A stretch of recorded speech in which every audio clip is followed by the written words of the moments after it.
Hello and welcome back to my channel. This is DailyTech, and in today's video I will be showing you how to factory reset your Galaxy Z Flip 5. First, make sure that the phone is powered off. Locate the power button, volume up and down. Press and hold volume up and the power button together. Once the phone turns on, remove your finger off of the power button. Continue holding the volume up.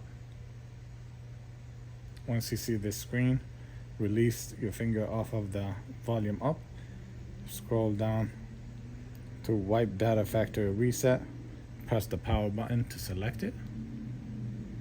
Again, factory data reset. To confirm it, press the power button. Once it is complete, it will take you back to the first screen. Reboot system now. Again, the power button to select it. And once it comes on, the phone will be wiped clean. If you found this video helpful, please like and subscribe. Thank you.